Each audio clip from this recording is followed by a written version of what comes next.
What's going on, guys? Thank you so much for joining me on another episode for Walking Manifestator. And in today's episode, I want to talk to you about how imagination truly creates your reality. I want to kick off this episode by reading you a quick little reference here from Neville Goddard. If you do not know who Neville Goddard is, I highly recommend that you look into him. He has so many different theories that have also been embedded into understanding better how the brain works, how we can perceive, how we can create. And a lot of these teachings also drive from ancient teachings that were already there to begin with for us to just discover. So here we're going to start off by man is all imagination. God is man and exists in us, and we in him. The eternal body of man is the imagination. That is God himself. Blake. All right. So I'm going to start off by giving you a quick rundown as to what I use to allow me to really stay in a state of flow. Okay. Now, I have an abbreviation, which is IAE. The first one is going to stand for imagine.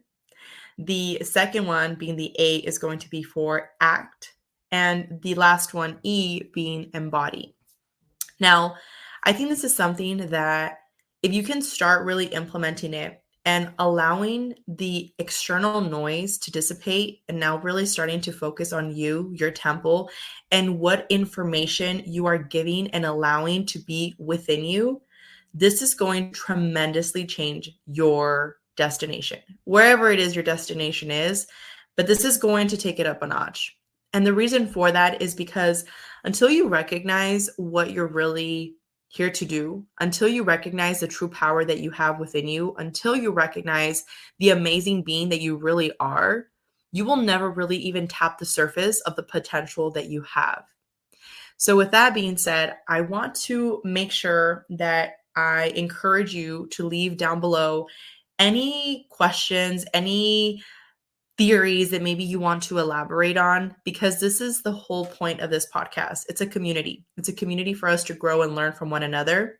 It's a community where we are here to share teachings from other amazing teachers in history that is going to allow you to break free from the matrix. And with that being said, I want to actually kick off this next point by talking a little bit about what the matrix is. So the matrix is essentially the womb. Okay. A lot of people have seen the Matrix movie and they think, oh, the Matrix, like that one movie, red pill, blue pill, like, the 3D situation, stimulation. So in reality, the word comes from womb. And the womb, essentially, as you might be familiar, maybe you're not, but we'll elaborate briefly, is going to either nourish you or it's going to kill you. And it's going to take away from you, from your essence. Think about a fetus, right? I'm not sure if you're aware, but there's certain people that actually need to have a medicine in their blood system in order for them to be able to actually carry out a term, being, when you're pregnant. I was one of those people. So with my first pregnancy, I actually had to have a injection essentially, because if I didn't, my body was going to do what it first did when I had a miscarriage. And essentially it was going to kill my baby because my blood type was going to actually go against its blood type. It goes a lot more elaborate than what I'm basically giving you the gist of. But I want to share this with you because when you can understand that, and you can understand that either the womb can give or can take, I want you to put yourself in that state of this world being the womb, and it can either nourish you or it can take from you. So when we talk about all these perspectives in life, I feel like a lot of the times people get so consumed by the left or the right, being you either believe in something that supports your ideas, your growth, your life experiences, or you're against that person. And now that person becomes an enemy. And I strongly believe that that is the reason why it's designed the way that it is, because if you think about it, divide and conquer. By dividing people, you will be able to actually conquer the mind, conquer the essence of what we truly are. And if you would have shared this with me 6, 7 years ago, I would have looked at you like you were crazy and you should go to the asylum, right? And the reason this is so important to really start analyzing is because we are going through a shift.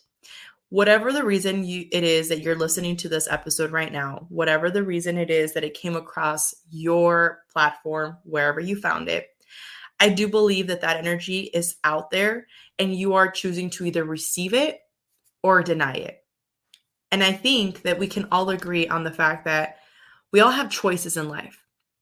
Are you going to eat that piece of cake or are you going to go to the gym? Are you going to go for that person that treats you right? Or are you going to go for the pretty face that maybe isn't going to actually give you the level of understanding in a relationship that you need? Are you going to be that parent that is as involved as you possibly can? Or are you going to go out and party all the time and neglect your obligations? We have choices. Now, the interesting part of this is that for the most part, we have been designed to try and blame somebody else for the choices that we have made. Whether it's I am not pretty enough, whether it's I don't have enough money, whether it's I just didn't have the right upbringing, or a culmination of other things that we continuously tell ourselves in our society. This is why it's so important to really discover who we are and what is our life's mission. And it doesn't matter whatever your mission is. I am not here to tell you this is how you should live your life. I am not here to tell you this is what you should think or believe in. I'm simply here to offer a different perspective, like I was once offered.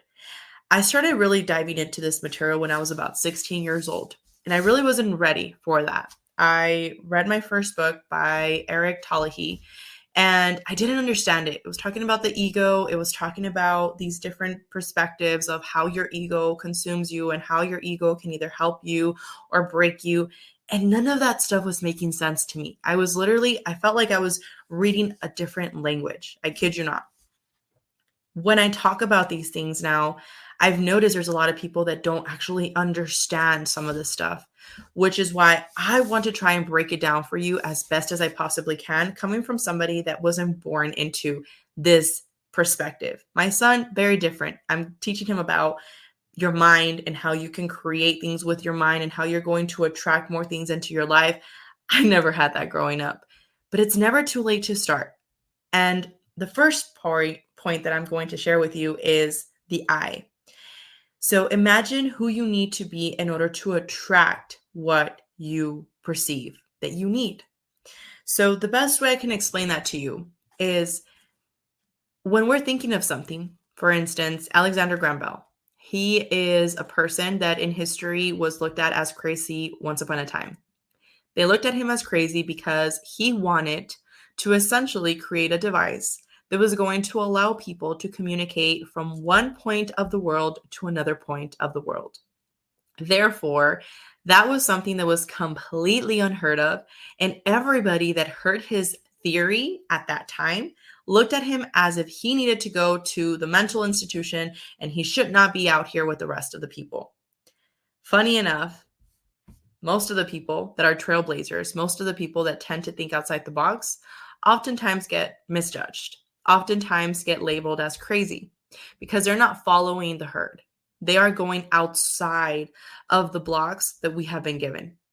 And when you think about it, now you're able to use the device you have because other people carried out that same idea that he once created in his imagination into this 3D world. And now other people have actually piggybacked off of that idea and created what we have now, which is our cell phones, our TVs, our frequencies that we are able to tap into that otherwise would have never been available. So when I'm talking about the I in the IAE abbreviation here, the I really needs to signify, what do you want? What is that thing that you so desperately desire? And I get it. The human in us wants more money sometimes. Maybe you want to be more time with your family. Maybe you want just to have a better job. Maybe you just want to be off, the grid. Maybe you just want to have better sustainable food. Whatever it is. This is why I told you, I'm not here to tell you what you should think and be your imagination. I want to offer you perspective.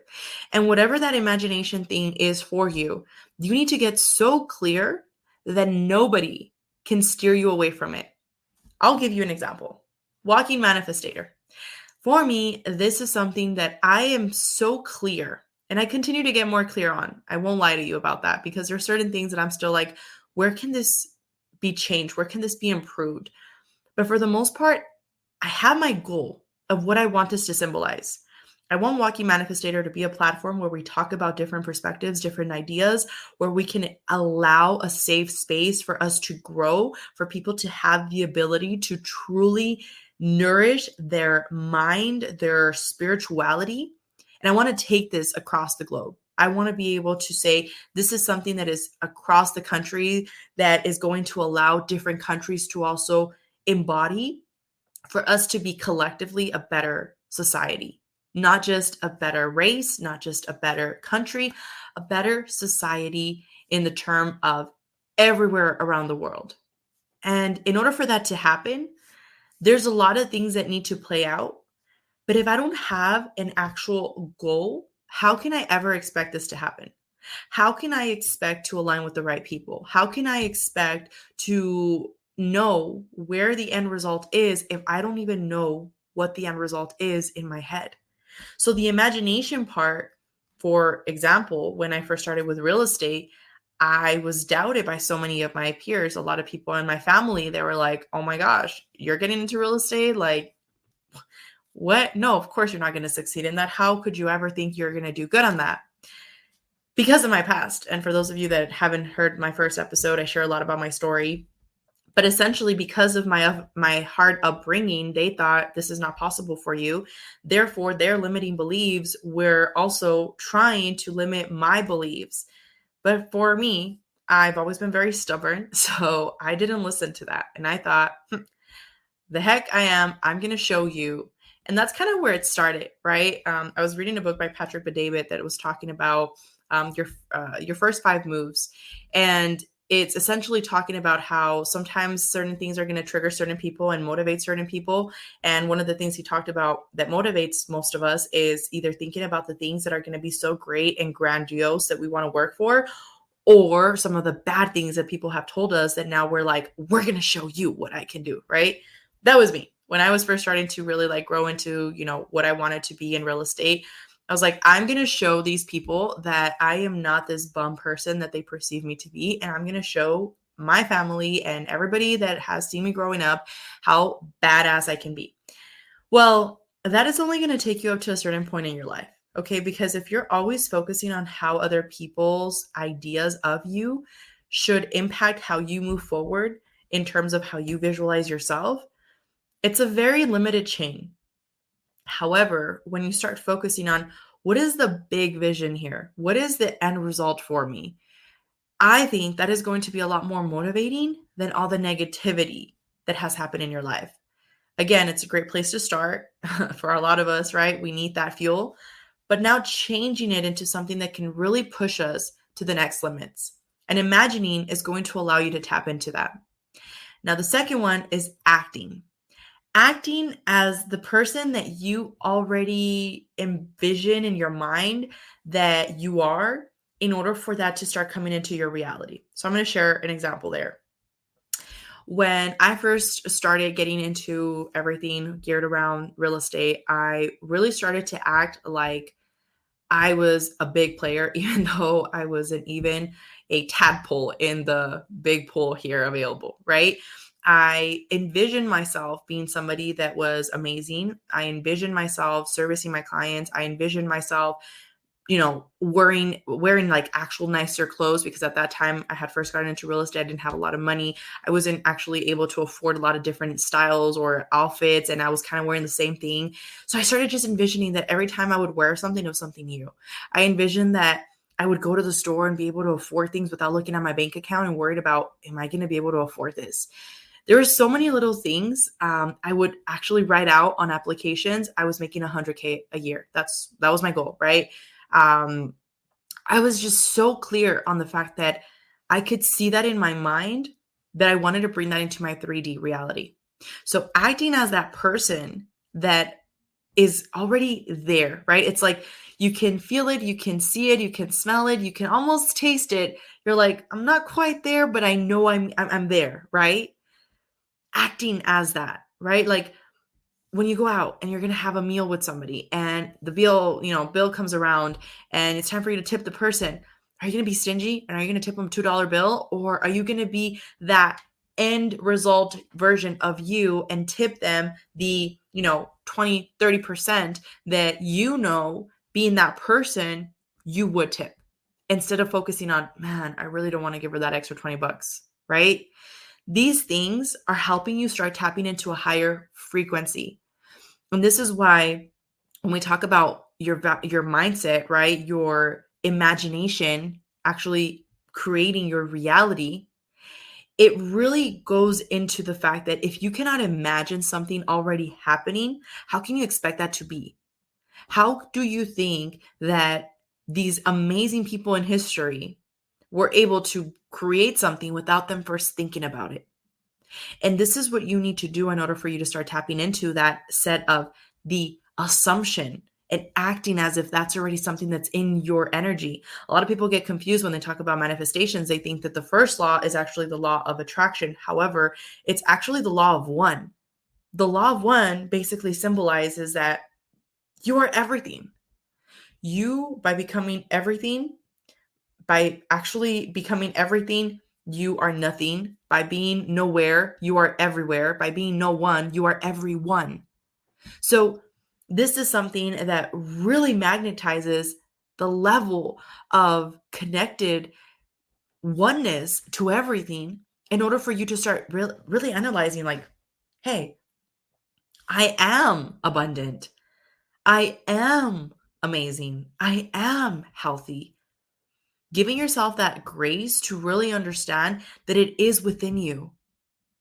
And now we're going to tap into this last part, which is really your E, embody. Visualize your future self already being what you are, and going from shifting your mindset from the desire to the knowing. And the best way I can explain this to you is, most of us, when we're thinking about something, most of us, when we want something, we think, okay, I really want to be rich. I really want to have a nice house. I really want to have a beautiful husband or a beautiful wife. I really want this partner that is going to be amazing. By saying that you want these things, that means that you are accepting that you don't have those things. And I know it sounds crazy, because trust me, when I first heard that in one of the books I read, I was like, you want me to act like I'm already going to sleep with my husband that's not there? Okay, crazy. And then I tried it out.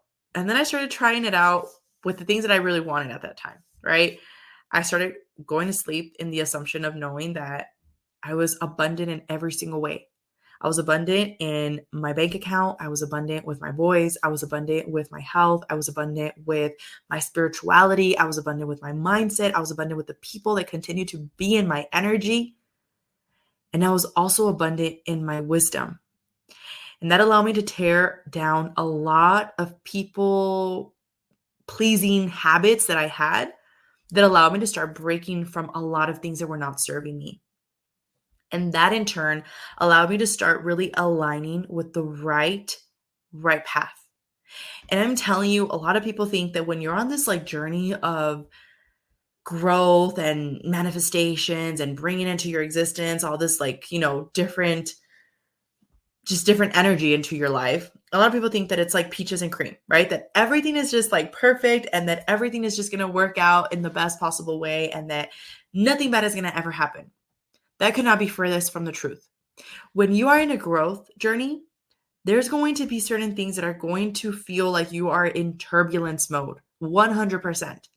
But how do you react is what's going to allow you to start solidifying the synchronicities. Because the universe is going to give you what you perceive to be. The world is as you perceive it to be. That doesn't mean there's not bad things happening. That doesn't mean there's not good things happening. That means that you're going to bring more energy in the things that you actually are placing energy into, attention into.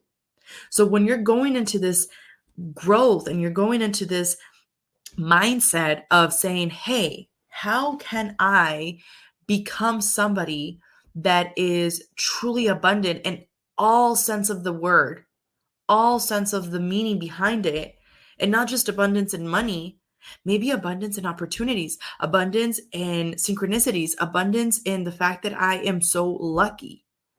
These things start to play a factor. And these things allow you to start tapping into higher frequencies, which is going to allow you to start surrounding yourself with the right people. And I am telling you, you are the average of the 5 people that you surround yourself with. However, I will elaborate even further. You are the average of what you are also surrounding yourself with in terms of material that you are putting attention to. What music are you listening to? What places are you hanging out around? What things are you watching on your social media? All these things are the human in you. All those things are the things that you have created gradually that you have gotten accustomed to. And until you become aware of the things that you need to work on, you will forever be in the same place. I see so many people talk about manifestations in this field of like growth and all this stuff. And it's so crazy how there's so many people that will talk about manifestations and they talk about energy and they talk about the growth and all these things that they have planned, which are beautiful, but then they're going and tearing down other people behind their back. Or that one thing happens that they weren't happy about and they get upset and they blow off. Or they get into their human. I like to laugh with my friend and I say, like, oh, I let my human come in, because when we're in our human, we are very much associated with things that are happening. So I was eating the other day and my little son, my 3-year-old, who was acting crazy, and I ended up leaving the restaurant. It was just me and him. We were eating and I was like, you know what? We're going to leave. I got the poke bowl. I was super upset, right? Because I was sitting down. I was like having a nice Sunday fun day with him. And I ended up leaving. And as I was leaving, I was like, you know what? I'm just going to park somewhere before we start driving back home. I'm going to sit in the parking and I'm going to eat my food. So I was trying to find the perfect spot. Okay. The perfect spot to just sit there and have my food until I was able to move forward with, the rest of the day.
So, how does Adderall work?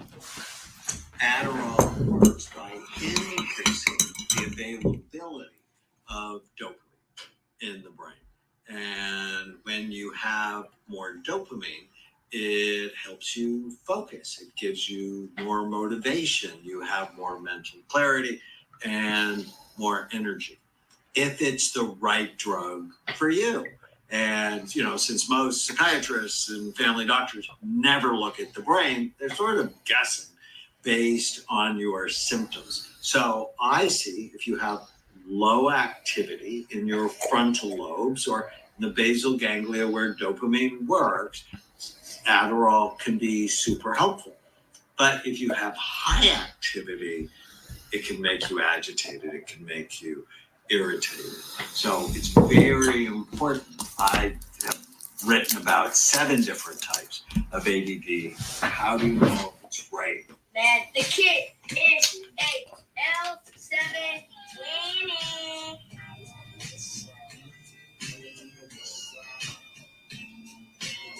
Man, the kid is 8L. Adderall is basically a combination of amphetamine and dextroamphetamine. Now, some of you probably realize this, that Adderall is amphetamine, but I'm guessing that there are a good number of you out there, perhaps even parents and kids, that don't realize that these drugs like cocaine and amphetamine, methamphetamine, which are incredibly dangerous and incredibly habit-forming and have high potential for abuse, well, the pharmaceutical versions of those are exactly what are used to treat ADHD. They're not exactly like cocaine or methamphetamine, but they are structurally and chemically very similar, and their net effect in the brain and body is essentially the same, which is to increase dopamine primarily, but also to increase levels of a neuromodulator called epinephrine or norepinephrine, also called noradrenaline and adrenaline. Those names are the same. Adderall is basically a combination of amphetamine. How close is Adderall to meth to you?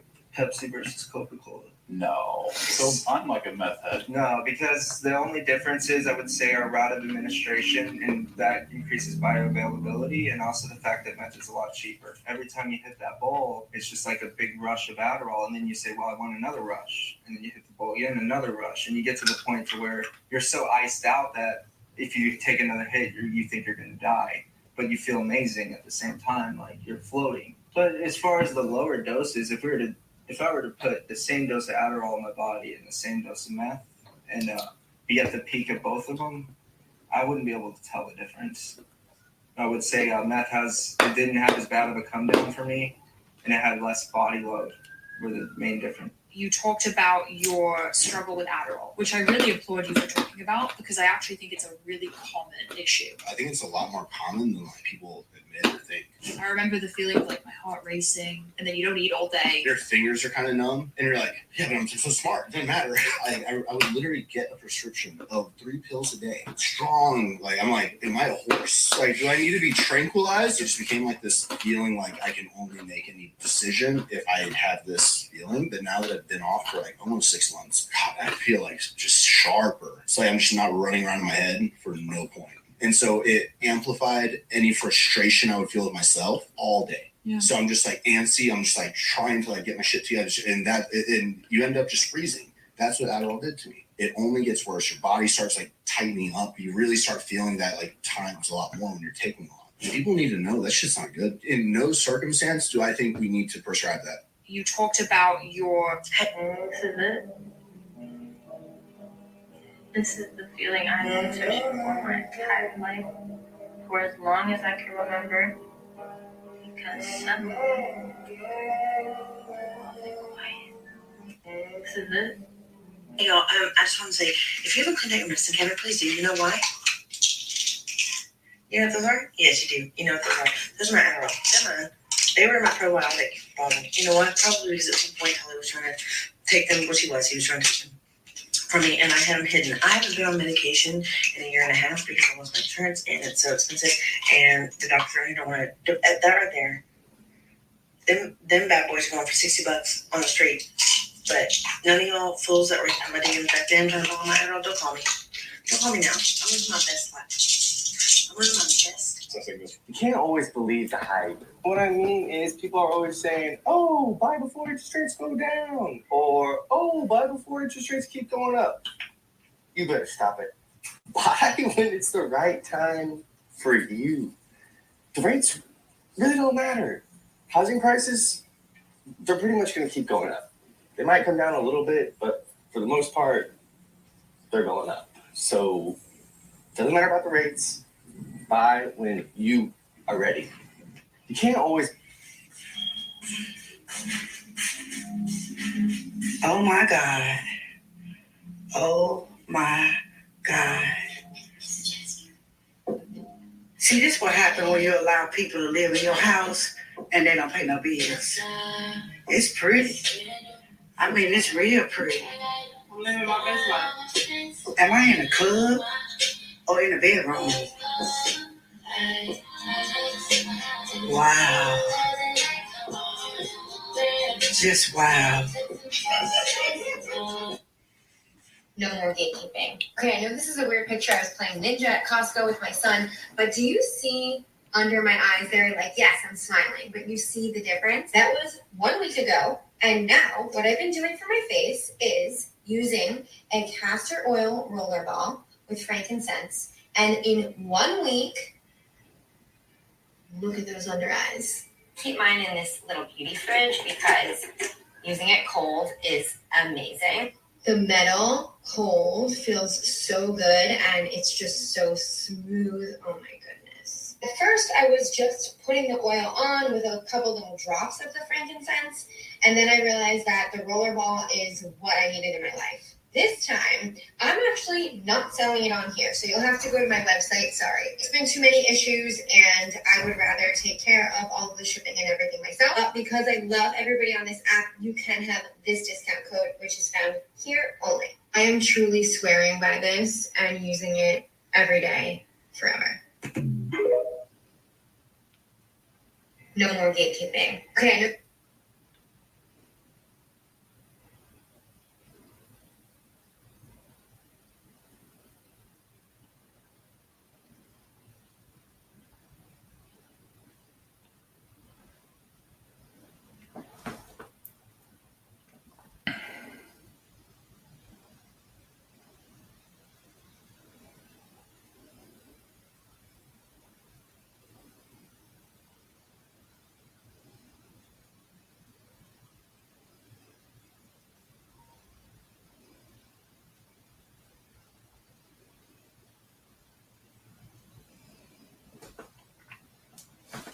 This is a bitch.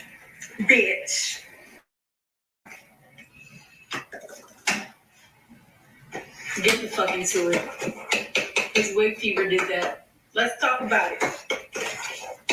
Wig Fever, baby. I know y'all see it. It's glueless, bro. Glueless. Bitch. Stiff wear, bitch. Stiff wear. Look. Oh, yeah. They did their shit. Bitch. Let me set y'all down. Get the fuck into it. Because Wig Fever did that. I'm gonna stop at 8 p.m. and send a text to your DM. Money for your fucking ass. Too early for your fucking ass. Lots of like choices. I'm not sure.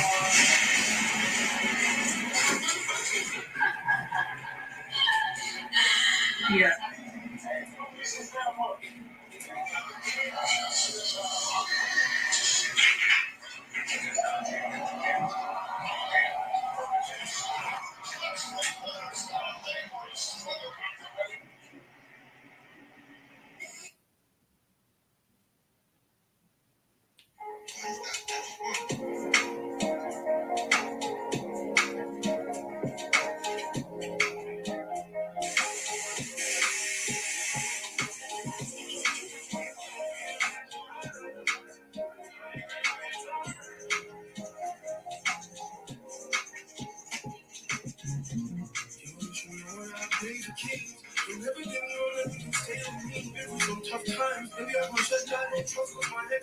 Maybe I should take time. Been through some tough times, told you my ex right. But about me, we are hurting for them.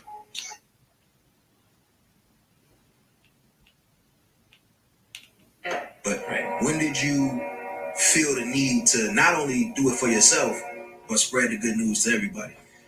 So, I went to undergraduate for biology, and I went to graduate school for human biology. So I got a second degree in the biology of human beings. And then I went to work in the life insurance industry. And I worked in a very special division of life insurance, which was the mortality division. Mm-hmm. And the thing about life insurance and a lot of other financial services instruments, you would not believe how many tens of billions of dollars of financial services instruments every year are issued based on when people are going to die. Reverse mortgages, annuities, life insurance. This is all based on when people are going to die. If I'm a life insurance company and I'm about to put $25 million of risk on your life, only one thing matters. And so we got very, very good at looking at medical records and determining how many more months you had left on Earth.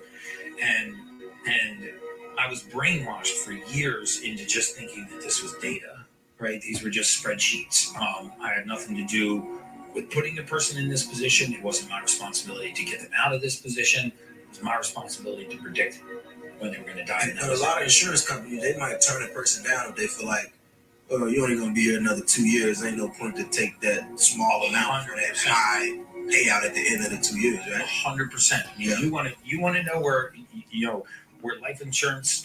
You want to know where health trends are going. Watch what life insurance companies do. Look at the way that people are being table rated now for multiple vaccinations and multiple vaccine boosters. Yeah. You can say what you want, but if you got multiple boosters in your medical record, you are being table rated. They will charge you more for your life insurance policy. Wow. We had data. Remember, life insurance companies have data that no other company has. No other financial services company has. No other university, no clinical study, not even the federal government. They know the day, the date, the time, the location, and the cause of death for 370 million lives. And on the day you die, they also have all your medical records. They know your blood work. They know your genetics. So now they can triangulate that back into the medical record. So we knew.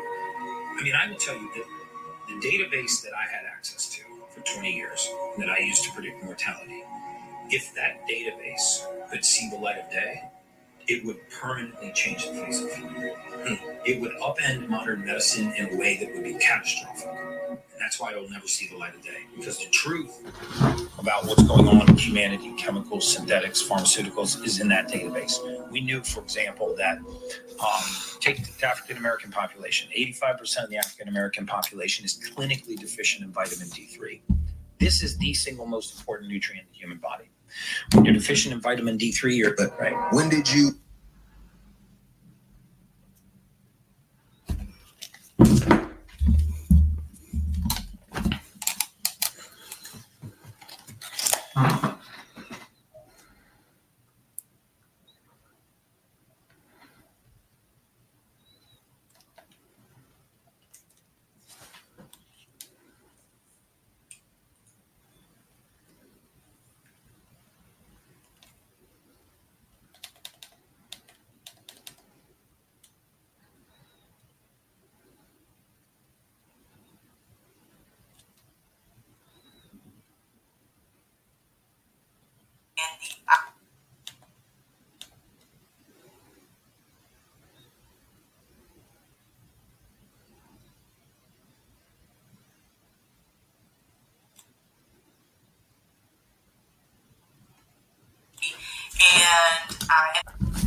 So I get to the parking space, I sit down. Well, I'm already sitting down, obviously, but I essentially end up grabbing my bowl. And as I'm about to eat the bowl, I tilt it. And in the most weird way, I spilled the bowl. My poke bowl was spilled all over me. And I just literally looked up and I started laughing. I was like, okay, my energy was very strong to the point where I just caused my own bowl to flip on me and fall on my lap. So I just kind of shrug it off. I started grabbing the pieces and kind of putting them back in the bowl. And that was just a moment where I could have acted in a way that was going to be very detrimental to my energy the rest of that day. But instead, I said, you know what? I am going to move past this and I am going to make the best out of this situation and enjoy my poke bowl. And this is something funny to some of you maybe listening, okay, poke bowl and life. But that is the thing about life. We get to choose where we're putting our energy. We get to choose how we want to live our life. We get to choose what we're going to decide is beneficial and not beneficial. And if you are around people that are not beneficial for you, if you are around things that are not helpful for you, if you are not putting yourself in the best position possible in order for you to truly grow and learn and evolve, then that's on you. And it's nobody else's fault but yours. So I want to invite you to not be so hard on yourself and instead just become aware of it. Become aware of it, visualize what you want, imagine it, start acting in the assumption that it's done, and then start going from thinking it will happen to knowing it will happen, because you absolutely can have it all. And you are a walking manifestator. That is what you are here to do. You are here to create your reality. So with that being said, I want to thank you so much for those of you that have stuck around for this entire podcast episode. If there's anything particularly that you would like to talk about on our next episode, please let us know. As always, we invite you to leave comments so that we are able to make sure that we are addressing any questions or anything that might help you in your journey of manifestation, growth, development, whatever it is that you are working on right now. Thank you so much for watching this or listening, depending on where you came across this podcast. And with that being said, remember to visualize, remember to transcend in order for you to embody the walking manifestator that you are born to be. I hope you have a fantastic day.